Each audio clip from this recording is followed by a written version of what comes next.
and welcome to episode 70 of American Real.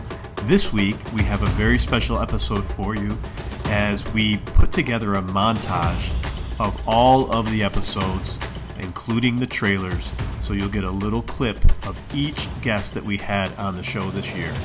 It has been an amazing journey for me personally, as this was our first entire year of completing a full season of American Real. I'm very honored to be able to have sat down with so many wonderful people and learned so many things throughout the year of 2018. Stay tuned for 2019. We start out the year really strong, and I can't wait to bring our first episode to you next week. So with that, thank you for watching, thank you for listening, and thank you for being part of the American Real family. If you want to learn more about American Real, please visit our website, americanreal.tv. And with that, I bring to you our 2018 Year in Review. Enjoy.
It's work to be happy. You have to really invest. And it's blood, sweat, and tears when you do that. When you play a video game, it's just the video game and you have no responsibility. You can turn it on and off. I think there was a lot of people wearing rose-colored glasses to what was going on in our country and what's going on in the world in general. Everyone identified me with white because my mother was white, right? And we must have money. We must be, the rich white people. And so there was a lot of issue with the black community and myself because they were thinking that I was better than them. I see. That was hard. And as I got older, like 18 on up, it was getting hard. It was getting way too hard. And then it was like being black had to be a thing. Like during the Spike Lee thing, like you had to really be black. You had to really have your black card, and that kind of thing. And it was hard for me to play that role. But guess what? I'm not white. And that's not even an option. I cannot play that role. There's a lot of reasoning things away and pointing fingers and this, but really, this is where the finger goes, right here. Who am I? What am I doing? What's my purpose in life? And to achieve those concepts, you gotta connect.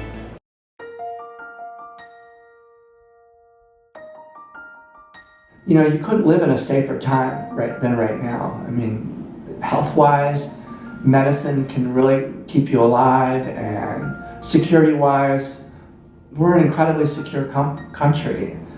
And all of this crime that used to happen without people knowing is now happening. Something's being done about it. People are aware of this sort of thing.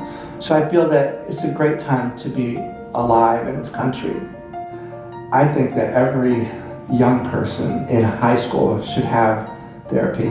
I think that there should be a counselor in every school, and every kid should have 1 or 2 hours worth of therapy, talk therapy a month at the minimum.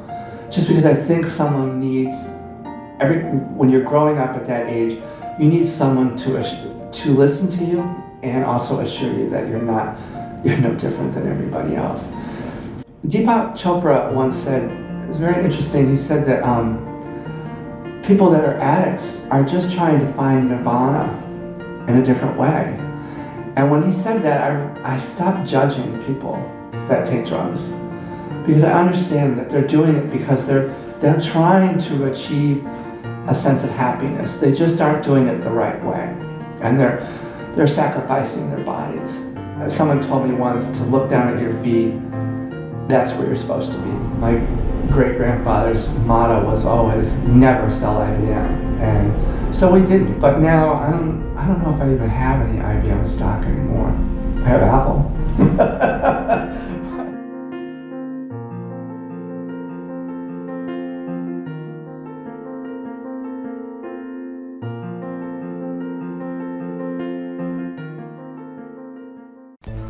In 2004, we discovered that imaging sensors have unique fingerprints.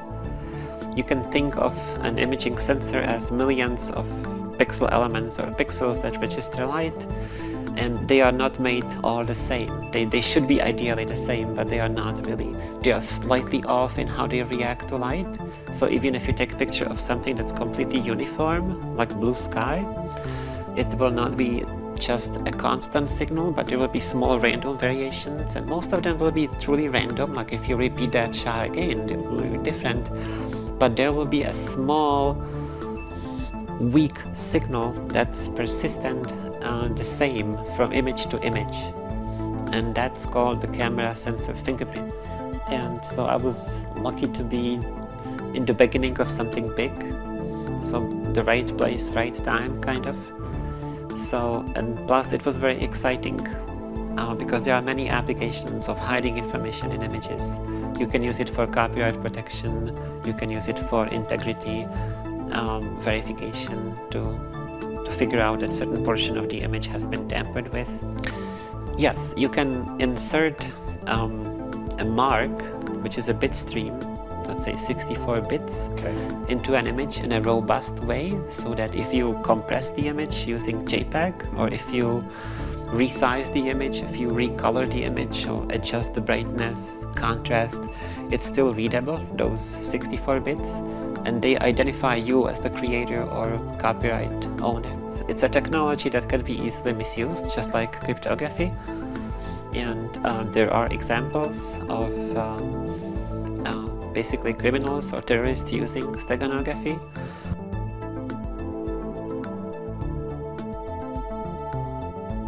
You know, growing up, my mom was a huge influence in my life. My sisters were a super huge influence in my life, and I've seen my sisters go through a lot.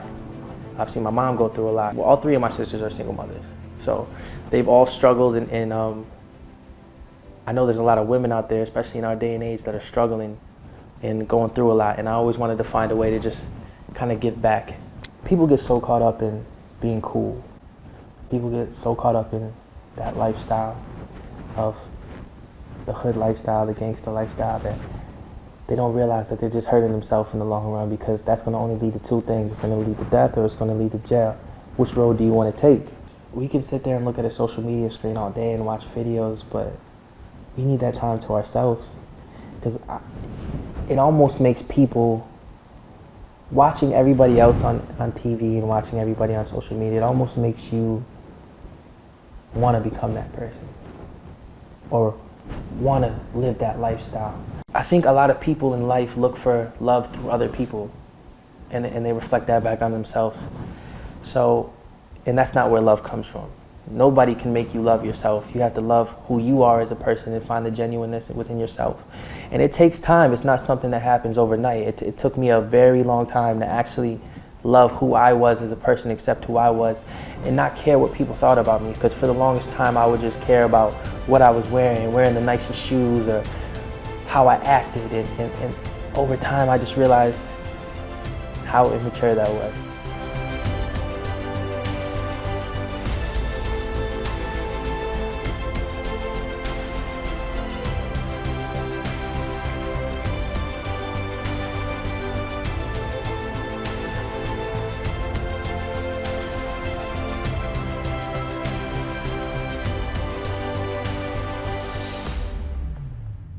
Pushing yourself into the work of certain things that's how you develop your best self, because you'll never know, right? People say I don't have time, but I know for sure everyone scrolls through Facebook at least for an hour.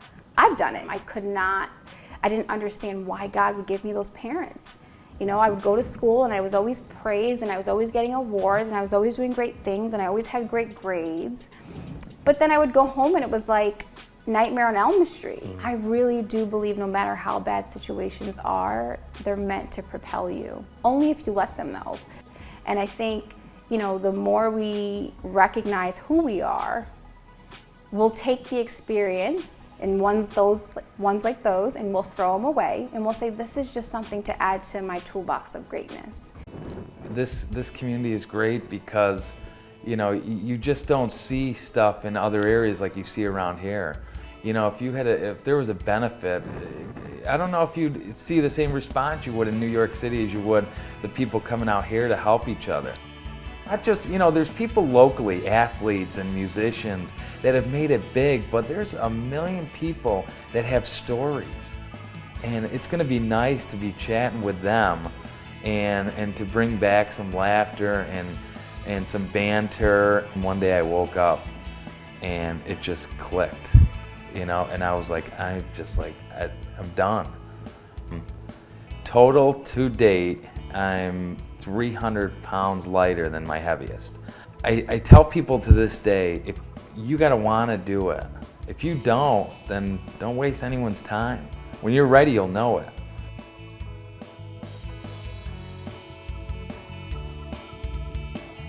So for me, I wanted some lasting relationship with my patients. I think that's really important for a person to develop a relationship with their physician.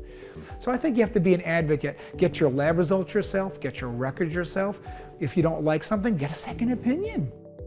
So don't be afraid, because you're not only affecting yourself, but you're affecting your family, your children, you know, the people that love you, your friends. They don't want to see you die. A door opens, it's up to you whether you're going to step through that door.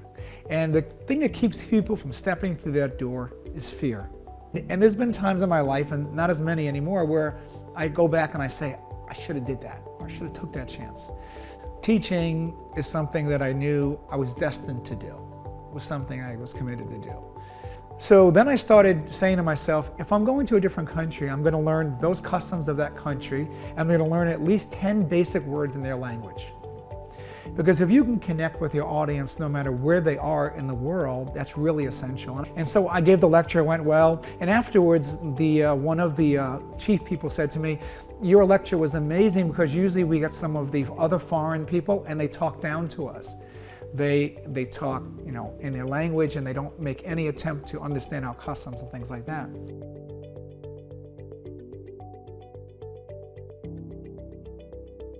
I grew up about 300 feet from the railroad tracks down on Pine Street in downtown Binghamton.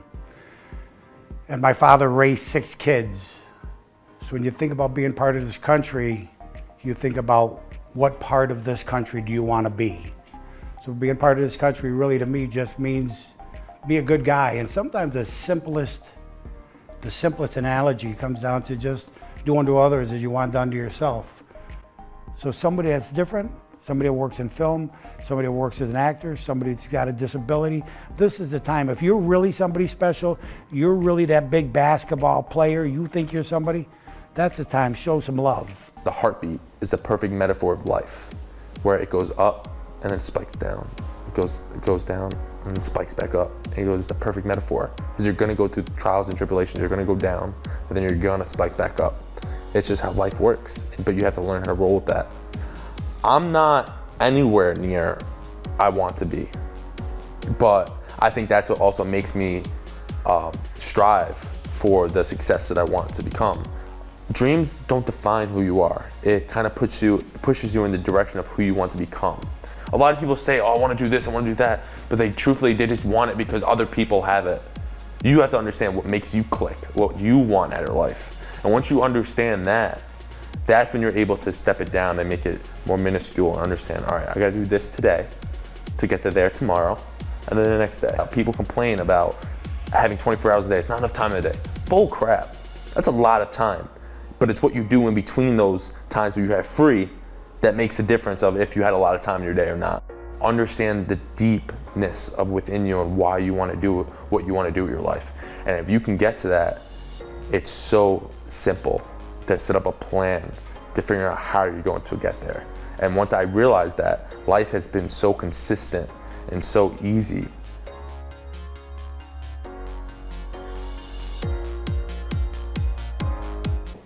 There's a balance for everything. That's just, you know, in my belief structure.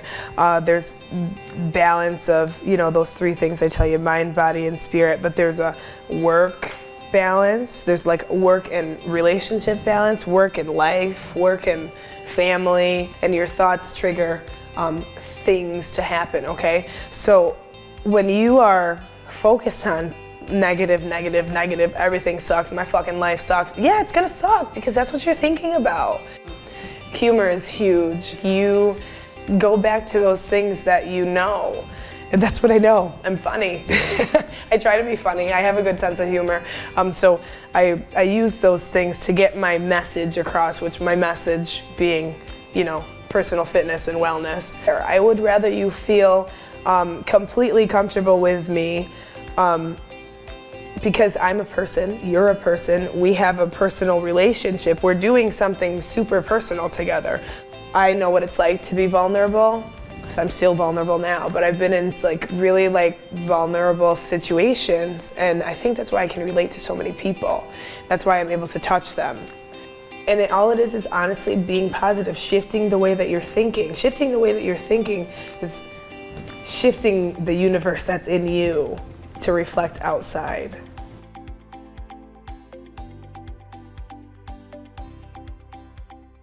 I mean, I'm very sorry to hear that people pass on, but I'm very grateful if their family feels like I can help them. You know, so again, yes, it's sad that people pass, but it's sadder when their story gets missed. One of my things on my business cards and everything says that every life story deserves to be told and told well, and I really believe that. Find one place to start. Think of the story that is the most compelling to you, that means the most to you, that resonates the most deeply with you, and tell it like you're telling it to the person who understands you the most. You know, I love the writing, I love the social work, and the convergence of those two things and the celebrant work just feels wonderful. We are too often encouraged to look at the differences and not the similarities, at the disconnects rather than that connection. You know, one of the definitions I've heard of God is that the collective spirit of everybody.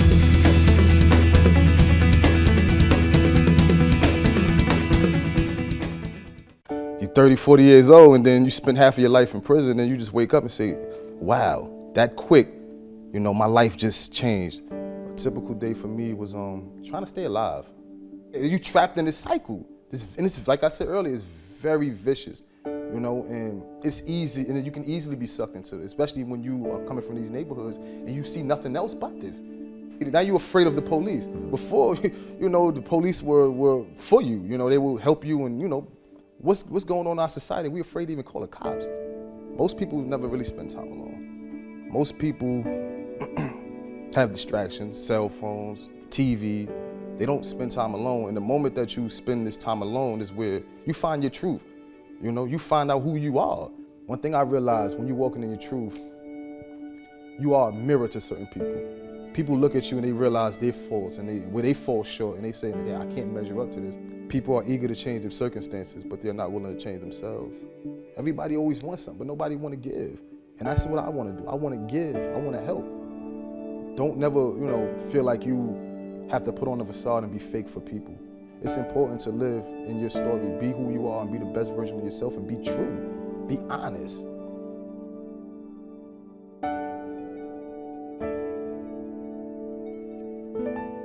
Faith and hope, I think, go together, and knowing that all is well on any given day with what's going on in this world, okay? I have a much stronger faith now that I realize that this existence is that quick. Say you change things in this room, you change the furniture around. you can put it back to how it was, right? But when you transform, like you take a sheet of paper, okay, you take a sheet of paper and rip it up. You can tape it back together. If you burn it, it's transformed. You are what you think. The 5 most dangerous words are, I will figure this out. That is human thinking. Spiritual thinking is you go into meditation, you ask for guidance. All humans only have one problem, and it's disconnection from God. The only thing we're supposed to be paying attention to is us. Even as a father, I mean, obviously your children, but you need to take care of you first. You need to make sure that you are in the vibration of love, that you are thinking good thoughts, that you are forgiving people, and that you are non-judgment. Non-judgment is huge. So I have faith that someday all will be well everywhere in the world. I really do. We all are gifted in one way or another, but your gift is good for you, my gift is good for me. It's not that yours is better than mine or vice versa, but everybody has different gifts. So when you find out what your gift is, then you zone into that and start doing that, and then it's just productive. My favorite saying, Roger, is, I don't want to miss it. That's my favorite saying. Whatever it is, I don't want to miss it. Whatever the opportunity is, I don't want to miss it. When God speaks, you listen. That's just the bottom line. And even more importantly, after he speaks and you listen, if he gives you directions or instructions, you follow through with what he tells you to do. I believe that we deal with real people that have real problems and need real answers. There's a scripture in the Bible that says, love conquers a multitude of fault, a multitude of sin. So you may be wrong in something that you're doing, but I can still love you through that. Find someone to talk to. Find someone you can confide in. Find someone that can just listen to you. Surround yourself with positive people. Everybody does the Camino for a particular reason, and some are spiritual. Some people do it for religious purposes, and some people do it purely for a physical challenge. A little, thrill seekers that might climb Mount Everest might think, oh, I'm going to do the Camino. That'd be kind of cool. And one of the takeaways of the Camino for me was there's no other place or experience in the world that you can meet somebody in this environment and have the depth of conversations. It's a waterfall of emotions, and the easiest thing that I can compare that to is it's 600 miles of a communal group therapy session, and the people in the therapy session change every hour or two. We as Americans, as a culture, don't listen. We talk over people. We really don't listen. And I think the compassion of most conversations that we have as a culture, being Americans, is we're not that interested in the other person we're listening to or we're talking to. But what I found was that only by giving do you truly receive.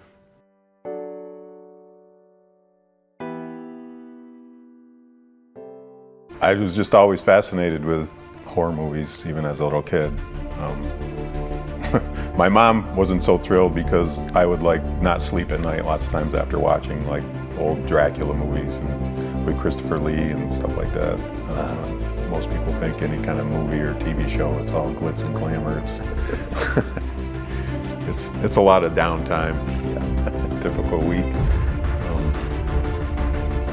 I don't know. It's just a lot of networking, finding these films, finding productions, build a rapport with certain people. And obviously, if they like working with you, they call you back. Don't get discouraged. You can't get discouraged in this business, that's for sure, from being told no, because it happens all the time. Even if it's a bad film or one that you don't like, you can always learn. It's an ongoing experience.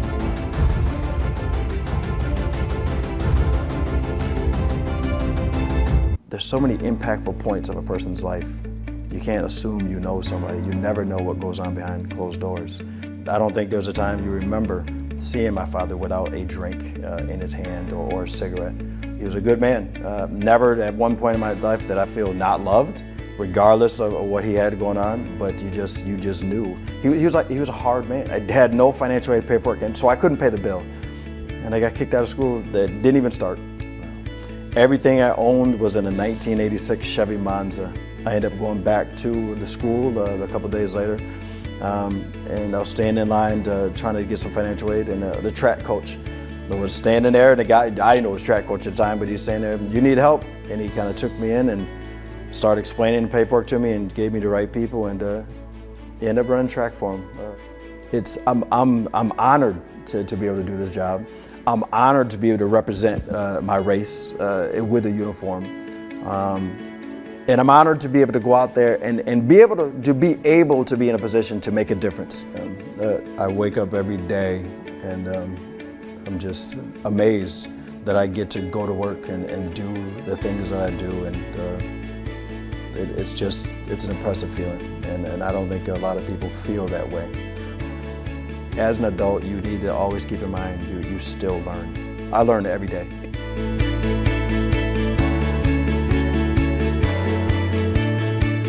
Well, I think it's the people and the relationships, and I think it's a small-knit community. I was talking to a really good friend of both of ours who had moved to Charlotte, and he said there's no relationships like the ones in Binghamton, New York. This is a special place, and when I grew up here, I had a group of close-knit friends, but I learned about community through those friends. I'm honored to be a part of this community, and I love being here. So when I say hope would eradicate poverty, that's an example of how if you take people who are in poverty and give them hope for their future and kind of a few tangible moments or steps for that, they're going to have a different outlook. I didn't believe that I had leadership qualities within me as a young person, even though people would say, "Oh, you're a leader." I'd say, "I don't know what you're talking about." I didn't have that self-confidence. Get a support system around you and trust. Just trust. And if you can't trust in God, trust in something, right? Because trust and hope for your future is really what's going to drive you forward.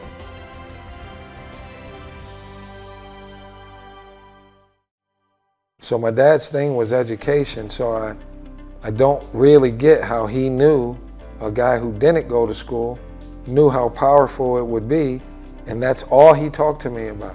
It wasn't, you need to make the pros, it was, son, you need to get an education. And I didn't understand that. I didn't even like when he used to say it, but now as a man, I get to see back on my life and see how powerful having a high school diploma is, how powerful having a college degree is. People don't even understand, how hard he pushed me. But I never looked at it like he was pushing me too hard. That was our deal. Sometimes grown men don't always choose to do the right things, and as friends, you're supposed to point those things out to make sure your friend is understanding the impact that his decision might make on himself and a whole bunch of other people. It just never was my thing. And then you get to college and everybody does it. All the guys on the team, all the pro guys that come back, and it just was like, yeah, I do it too then. Some of the things that are your best things are your worst things. I'm competitive. I don't like, didn't really at that age, didn't like people telling me what I could do and couldn't do. So now I'm on this spiral of drinking and drunk all the time, and not all the time, but a lot. But still never thought I'm alcoholic. Then everybody's alcoholic. Y'all drink too, everybody drinks, blah, blah, blah, blah, blah, blah. I just know there's more good to be done. I feel like I'm starting to hit my stride. I still got to live a very blessed life because of the game of basketball.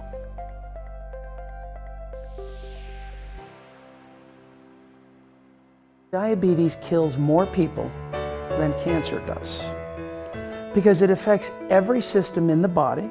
It can affect every part of your body, but it takes time for those complications to occur. 2030, 1 out of every 4 people in the world are going to be diabetic. Those numbers will be here in this country in 2050. Doc, I'm not diabetic, I can take a pill, or I can eat what I want, I can take a shot. If you continue with that logic, I will be cutting something off of you. Diabetes is an equal opportunity destroyer. It doesn't care what your gender is, it doesn't care what your race is, it doesn't care how wealthy you are, it doesn't care how poor you are. So diabetes is a destroyer. But I think if we as advocates can get out there and get people to understand, if we just exercise a little bit more and we eat better, we can get rid of half of the diabetes that is going on now.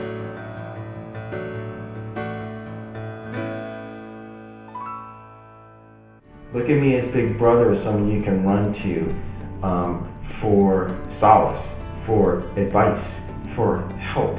Someone that's looking to save your life. And I'm here to help you overcome that addiction, transform your life, and help you live more abundantly.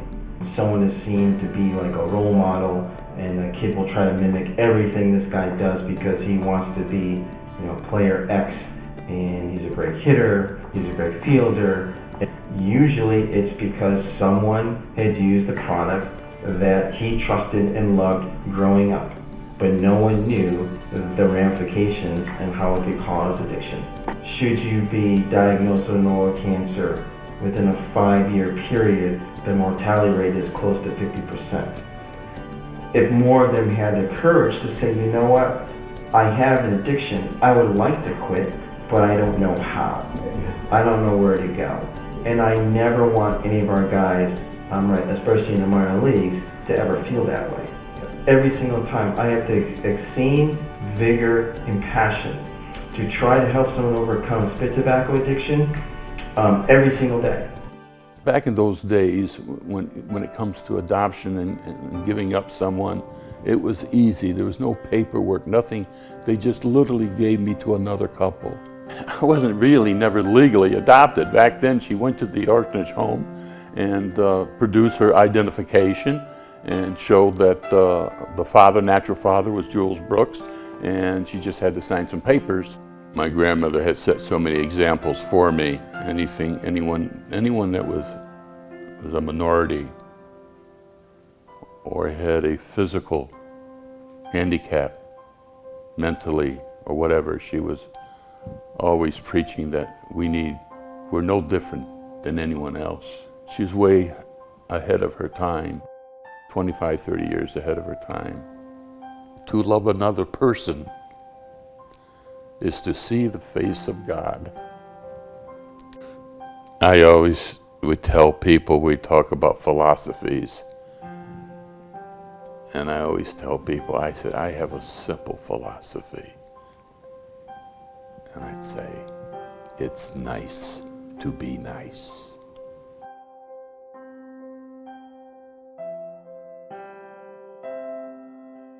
A lot of stuff people do well, I don't, and then there's other stuff that I do really well. So in this later phase of my life, I've been trying to understand how that hangs together.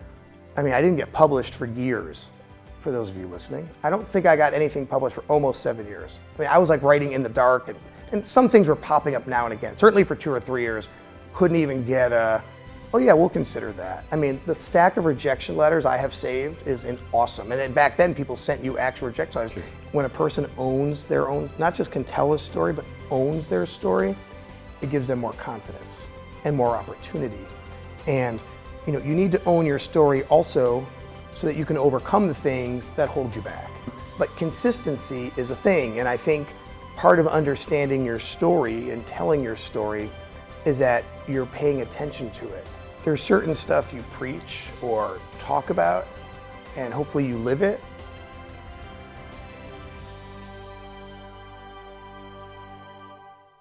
My grandmother's brother started bringing boxes of textbooks at 5 and 6, right? I mean, I'm telling you things that I would never be able to read at that age.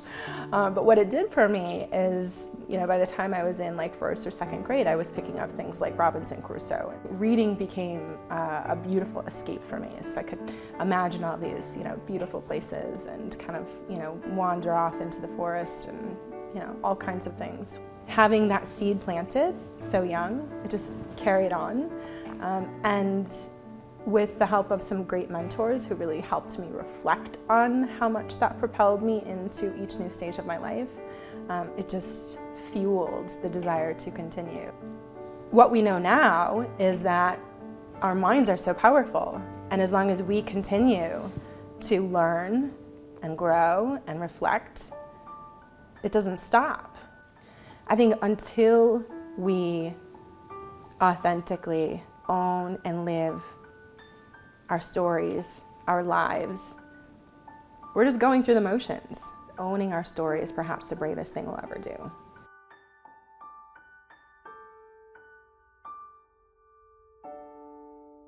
It's definitely something that felt like came out of left field for me. I mean, like I said, I was a little athlete kid, you know, and I thought sports was going to be my lifestyle. And like I went from playing like literally to an empty Starbucks. The only people working were the people who were behind the counter. I went from doing that to, you know, selling out theaters in like a year and a half. It's weird because I didn't really grow up in a musical family. Like my dad was a singer, but not so much when it came to instrumentation. Nobody really played any instruments. People are amazing, you know? And for me, I love writing songs about people. I get bored writing songs about myself and my own stories, you know? But man, you give me a story about somebody else and, you know, I'll sit down and try to put their story into a song for the masses to hear. I mean, sometimes you meet people in this life and you could tell by looking at their face, man, they haven't had it easy. And you can see joy in people's faces. And then when you talk to people in dialogue and you ask them about their story, you see the way their face changes. You know, so that's where I gain that inspiration. It's like, man, I want to tell their story. I want to pick up my guitar and I want to write a song that will take their story and put it into the hearts of people. And if you want to live a good life, you got to just build as many people up as you can along the way.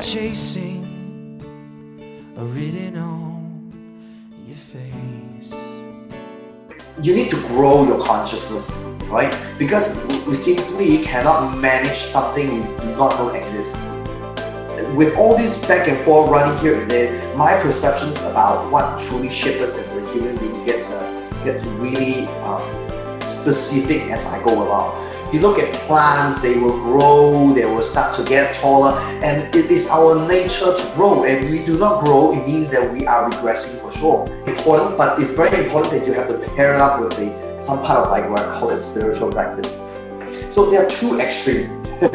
but what I see is that both exist, both are real, right? If you just have faith and you just flow and you don't focus so much on self-discovery and self-improvement, and your improvement will be not much. You will grow, of course, you will, you have faith and you're still progressing, you will grow slowly. But if you try to do both at the same time, that's when you are very, very powerful and very stable.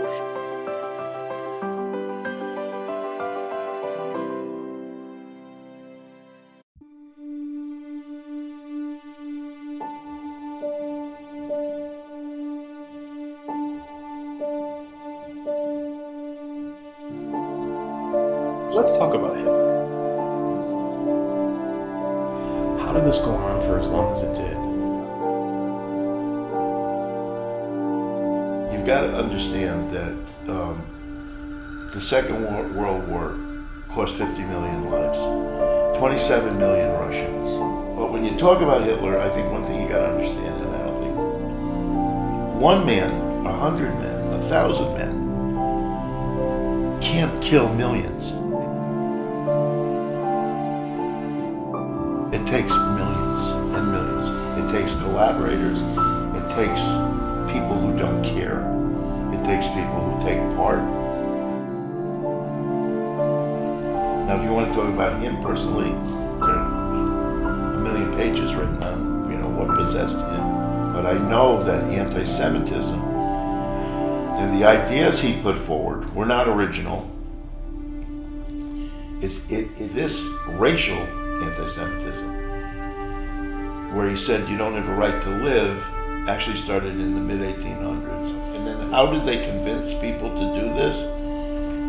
I don't think we can understand that.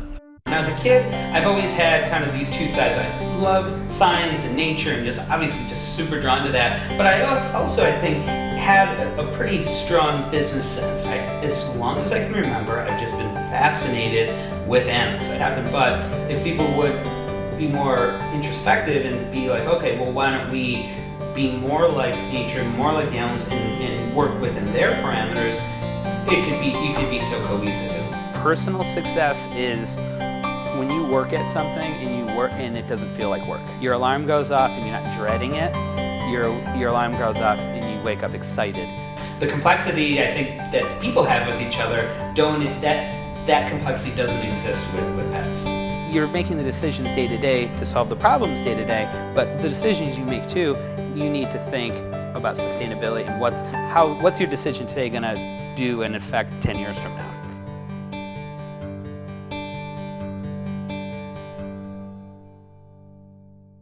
I have a lot of drive. From the moment I wake up to the moment I go to bed, I'm thinking and moving, and I just cannot sit still. American Real was a byproduct of everything I've been working toward my entire career. And I took it very serious. And I started doing research, and I started figuring out what I would need to do to put my own podcast together. It's my job to allow that person, that guest, to tell their story. It's healthy to change things up. It's healthy to put yourself on the spot. It's healthy to be vulnerable. Power of listening, as I call it, is something very important to me. And it's something I want to help pass on to others, because I think no matter what career you're in, no matter what you do in life, it's a good trait to be a good listener.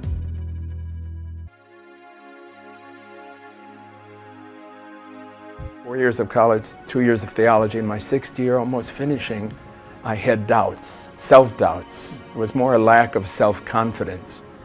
I had always felt I was not worthy enough. Somehow I felt, maybe in those days, the priest was so high on a pedestal that I couldn't measure up. So I struggled with that.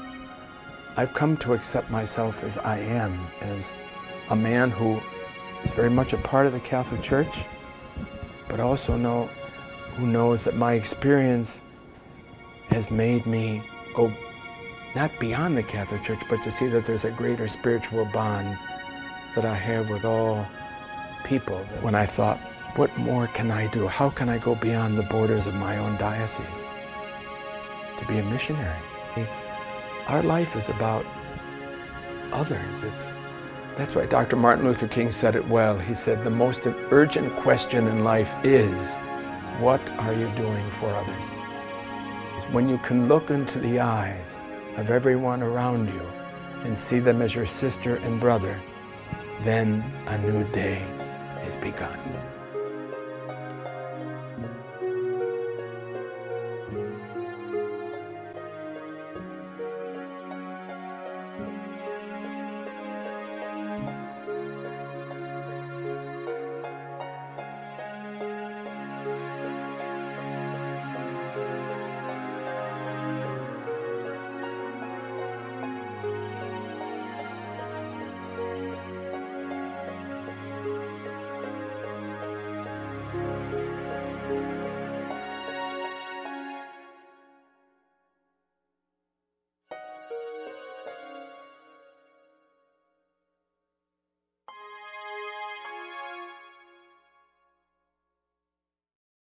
I was one that always wanted a little stepping stone to go a little further.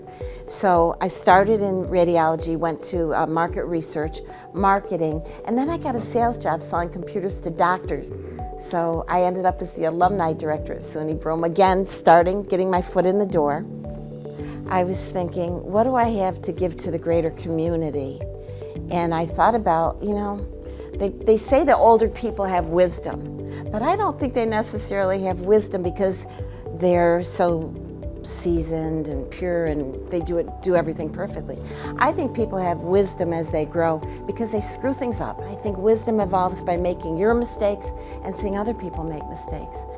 They always say 2 ears, 1 mouth, because it's in the listening that we really grow and learn and take in. I was at the gym by 5. My mom would get up at 4:15.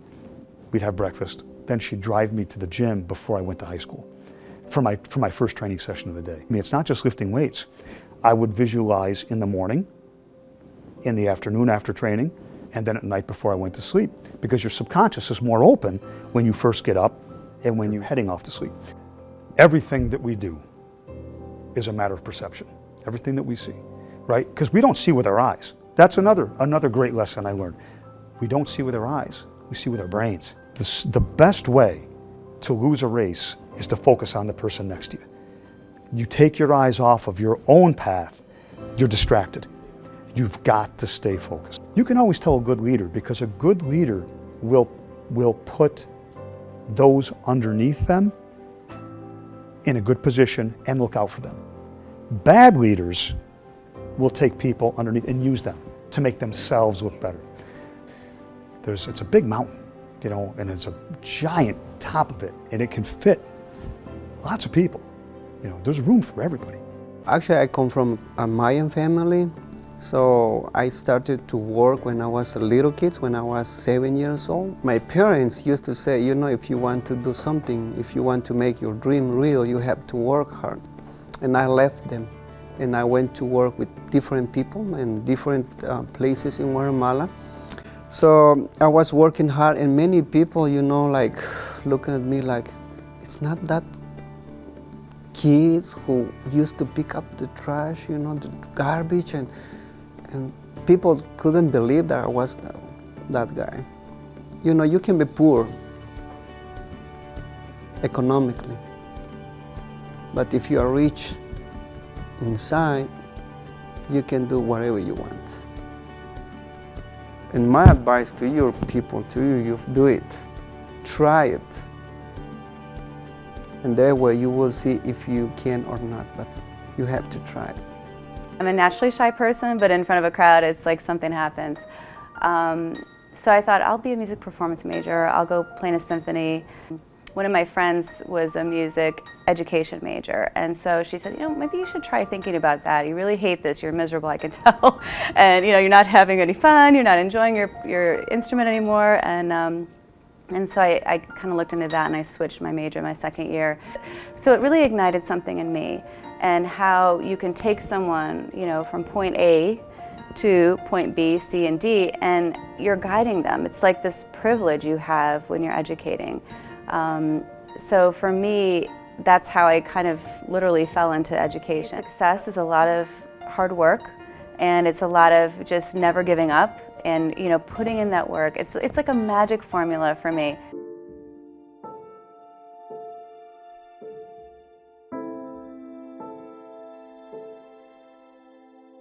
I didn't have many options, so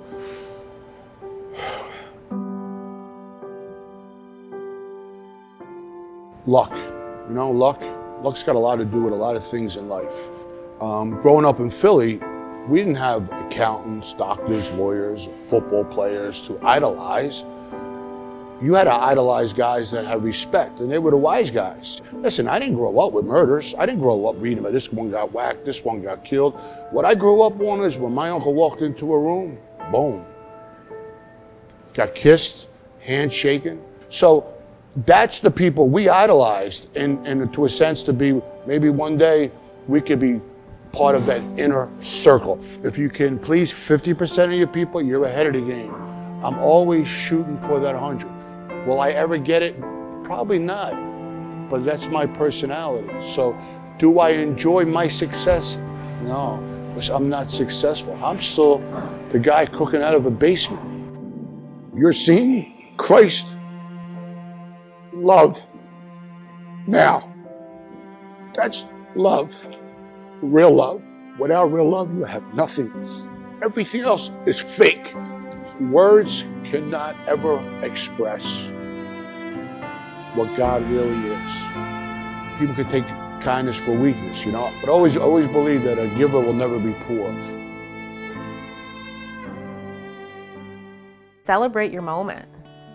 Whatever it is that you are doing, whatever it is that you're creating, whatever it is that you just succeeded at, like just, so if you're celebrating what you're currently doing and creating, you're creating more energy, you're creating more momentum, you're creating gratitude, you're creating love, right? You're creating a good positive energy. And when you create that positive energy, it's like a boomerang. You know, you're sending it out there and what's going to come back, right? So the more of that good energy that you send out into the world, the more that good energy is going to come back. You need to think about yourself first, and then you can give to everybody else, but not in a selfish manner. Like, there is a fine line. You know, it's okay to do for yourself. It's okay to take time to go for a long walk or be in solitude for 5 minutes. You know, if you've got a house full of kids, you know, you need that downtime.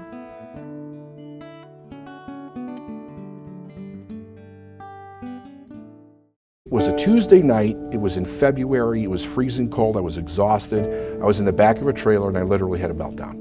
I was just crying, I was angry, I wanted to just break stuff. And I could, because I was so frustrated about where I was. And a voice in my head said, change your attitude. It was like somebody grabbed me by the neck and said, pay attention to this. Pay attention. And it's about really understanding how simple the universe really works and how we work with it. And when we understand that and get rid of all the stories about making things complicated, where we have to be smart or we have to be right or we can't be wrong, you kind of get the ego out of the way, that the success comes right to the surface, because that's the whole reason we're here to begin with. You know, like the old saying, when the student's ready, the teacher will appear. Yeah. I think that there is somebody out there for every person. And when you find that person, I think that you should stay with that person until you learn everything that you possibly can. Many people who have dementia say things in this wonderfully charming way that they wouldn't have said without needing to think a little harder about what words to say. We can experience this if we're stressed out or if there's too much going on. Like, there's other reasons to experience this, so we can all relate to an instance where you cannot think of the word. But for somebody with dementia, you feel that way a lot. But I think in terms of what kind of person works well with somebody who has dementia, it's somebody who can totally roll with it. I've just always thought that, like, you have to create a delicious life for yourself. Like, no matter what you're doing, you have to, like, no matter how awful things are, there has to be something delicious going on, or else it's gonna just all stink. And the more wonderful bits that you can add into it, even if it means just like watching a leaf rustle for a little while, or like taking a really deep breath on a rainy day and mentally acknowledging that that's what you're doing. It's like that childlike wonderment, the curiosity about the world. You cannot let go of that. When you let go of a larger contextual meaning to your life, whether it's just something so small as watching the birds, you lose your reason to live. And I think people decline a lot faster when that happens.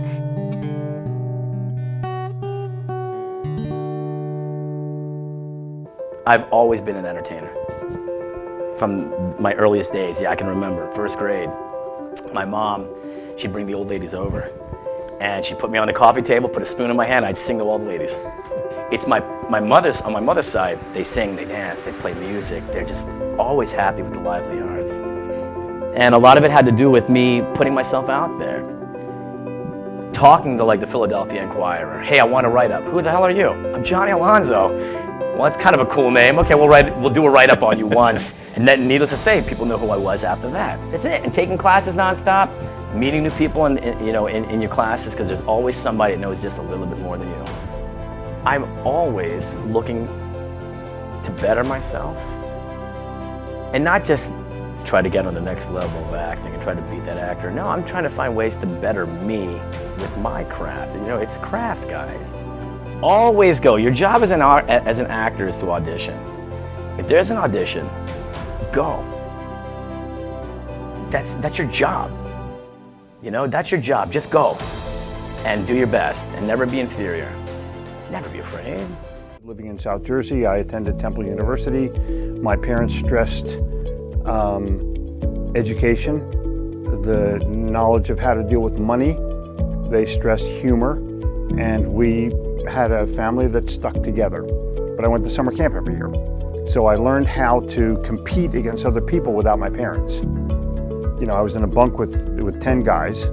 By the end of the summer, I loved 5 of them, I hated 5 of them, and I'd been in a fight with every one of them. But you learn how to play sports, you learn how to compete, and you learn how to do it without running home because you skinned your knee and go to your mom.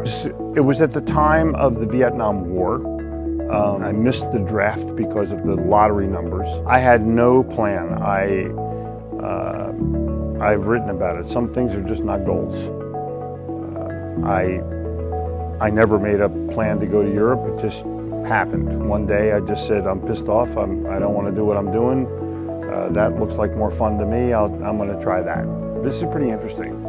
When I got to Europe, I knew everything. After I'd been there for a week, I realized, oh, I don't know anything.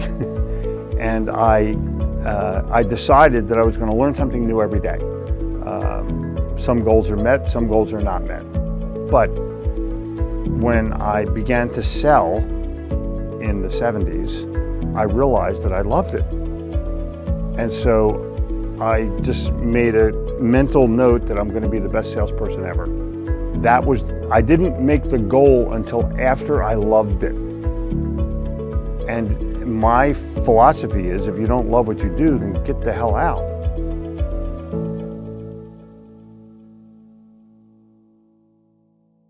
So some people will say, don't dwell on the past. The past is the past. It's over and done with. Come on, let's just move on and forget the past. I don't think that works. On the other side, people will say, don't worry about the future. The future's not here yet. Tomorrow will take care of itself. We'll cross that bridge when we come to it. Too much of that is not so helpful either. And just focus on the moment. All we have is the moment. Just focus on the moment. I think that's a little missing the point. All three are important. The past is the past, but for one thing, our feelings about the past are not the past. Our feelings about the past are present. So it's accepting that the past is part of the present, and that it even may have some impact into the future. We don't have to be afraid of that. We don't have to deny that or prevent that. But it's learning how to roll with all this, learning how to cope with it. So I think the goal is to try to appreciate the journey, appreciate the moment, appreciate what we have, appreciate the hard work that we're doing, to be able to enjoy it as we're going through it, and not be looking for the greener grass on the other side of some definition of success.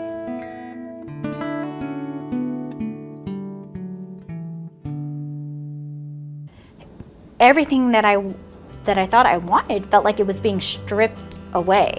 Like it felt like all these onion layers just being pulled back. And that's really where it got me to the point of complete surrender. Sometimes we forget that our prayers are being answered. Our exact prayers that we've been praying are being answered, and we reject the answers to our prayers. But I understand, the power of sitting back and just being still, and being patient with the whole process of knowing that you have to learn some things in a season in order to get there, and it doesn't mean that, it's a denial or rejection. It just means that it's not the time yet. The road to success or the road to the top, isn't meant to be a solo run. Successes are just greater when it's shared.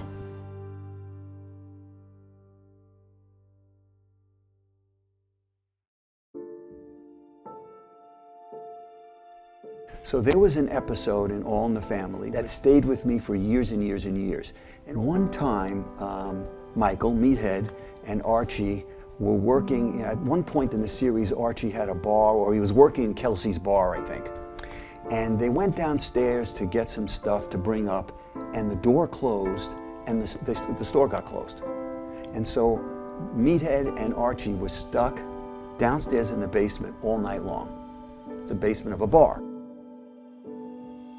So they're getting happy, and so there's this moment between Michael and Archie that was a pretty unusual moment, because they're a little inebriated, right? They're a little drunk, and so they're talking. There's kind of a warmth, and they're enjoying the conversation. And at some point they're talking, and Michael's saying this, and there's a kind of a touching, loving moment going on. And Archie says something about, yeah, well, you know, the Dagos and the Spics and the Jews, like terrible words, right? And so Michael says, we're having a good moment. We're having a really, why do you have to talk like that? Why do you have to use words like that? In fact, I don't think they'd let you use words like that on TV now. And Archie goes, what are you talking about? You make a big deal about all that stuff. He goes, so Michael says, but you don't have to use words like that. Why do you have to talk like that? We're doing fine. And he goes, well, my own father used to use words. It's not the end, it's not a big deal. He says, well, did you ever think, Archie, that your father was wrong? Complete quiet on the set. And you can feel the emotion of the moment. And Archie does something like this. He goes, wrong? My father wrong? You didn't know my father. My father busted his butt. He worked hard. He went to work early in the morning and stayed till late at night to make sure that he had enough money to take care of us. My father did all the things that a father should do to make sure that we had a good life. And you know why he did that stuff, meathead? So Michael's like, no, Arch, why? He says, because my father loved us, that's why. And how can a man who loves you be wrong? It's powerful. Wow. It's powerful. So we tend to feel like, no, if our father loves us and we love our father, they gotta be right. Yeah. No, they don't. I could still love my father and my father could still love me and he could be wrong, or I could choose to go a different route. So the power of parents is pretty neat and pretty overwhelming and sometimes a little scary.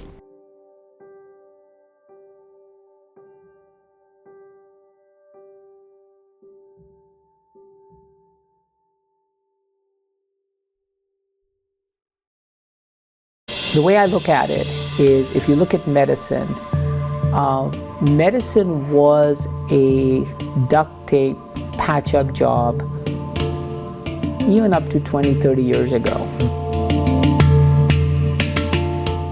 Then it went to junkyard replacement. Your carburetor's bad, let me go to junkyard, pull out a carburetor from someone else, put it in, and get you up and running. So you need a heart transplant, we'll get a heart from someone else. You need a kidney transplant, we'll get a kidney from someone else. You need a liver transplant, we'll get a liver from someone else. There's a huge exponential growth. Now it's like, let's just go to, replacement, heart technology. So you have LVADs, left ventricular assist devices. So it's becoming destination therapy. You need a new heart, we'll just get you a heart. You need a new skin, we'll just make you a new skin. We'll look at your genetic stem cells, we'll look at what we need to do, we'll just get it done. A lot of it came out of infertility. That was where a lot of the processing was within in vitro fertilization. But the technology now exists where you can select, I want blue eyes and blonde hair and this skin and this height and these kind of bones. And there's a whole spectrum of issues with that, But what we're now looking at is, we'll build you a new back. We'll get you a new hip. We'll get you a new knee. So there's, in some areas, we're doing better than others. No, I think for neurosurgery, it's, as a field, it's a very exciting time. There's just so much growth.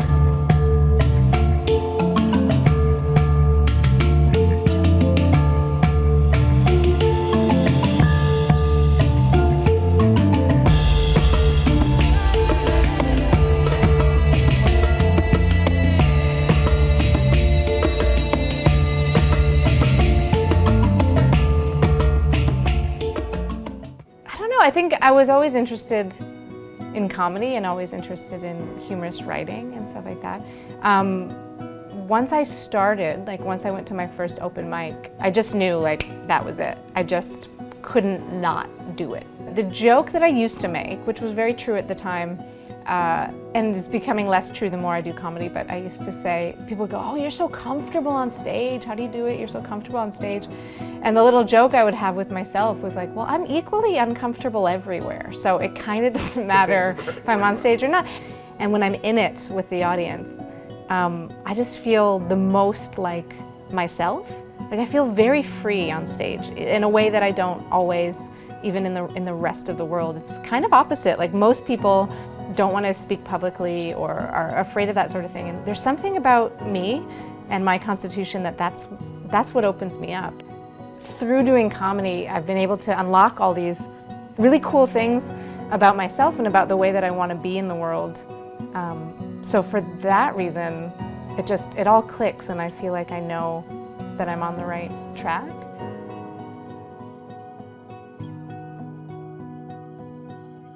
I remember the very first day when I was in the police academy. We're, a bunch of rookie recruits that don't know anything from anything. All we know is this is where we're at. One of the questions that somebody had asked was, where do you see yourself going in your career in law enforcement? And I said, I want to go to investigations. Whether we're truly wearing a jacket or not, we are all, at one time or another, covering ourselves from who we truly are. We spend so much time in our career choices that becomes who we are. So taking off the jacket to me really means, who are you outside of that path? I think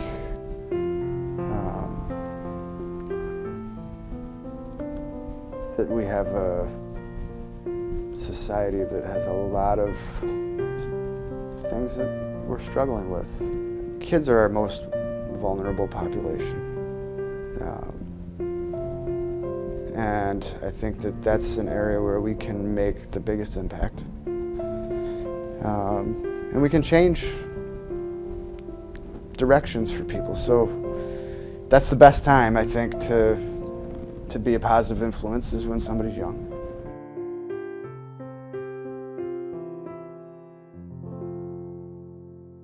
This was never on my radar as something that I remotely thought I could do or wanted to do. My goal was never, I didn't go to college to be an author. I had enjoyed to that point learning and teaching myself these things. So the whole self-publishing area was more interesting to me than landing an agent. Just start. Open that document and start.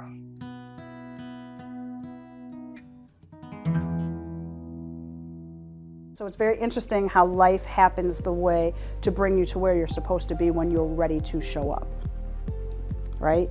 So previously I just wasn't ready to show up. I had my own stuff to deal with, my own baggage, my own issues, my own things that I had to get over, my own anger, my own, whatever, that I had to be willing to let go. But you have to be willing to set those down so you can pick something else up. So it all showed up when I was ready for that. When somebody says to me, because of you, I believed I could do it, and this wouldn't have happened if I hadn't met you, that is magical for me.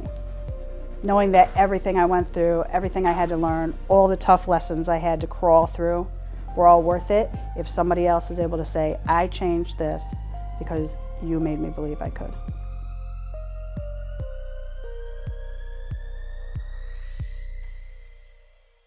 So I was moved from the Bible Belt to Denver, Colorado in my junior year.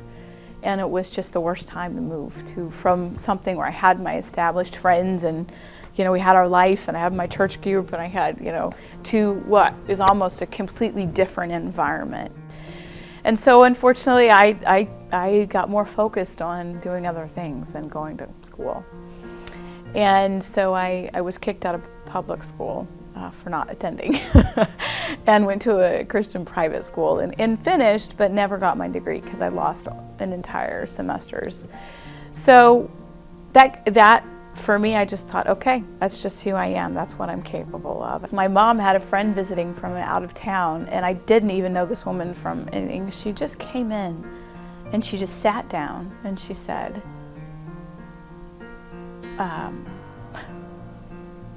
you're worth so much more than you know you are. I applied for Syracuse University and just thinking, okay, this is a long shot for me. I mean, I'm not that breed that they usually take in. And when I got accepted with a scholarship because of my grades, I remember I was on campus and I was reminded of that moment that I dreamed with my mom. I'm where I thought I never could be. And I know that sounds so silly, but you know, it was just, I never thought I could be where I'd be. And then I still have that. When I sit and see what I do on a daily basis, I might pinch myself. Just trust. Trust that you're gonna succeed. That, you know, it won't always be perfect, but enjoy the ride.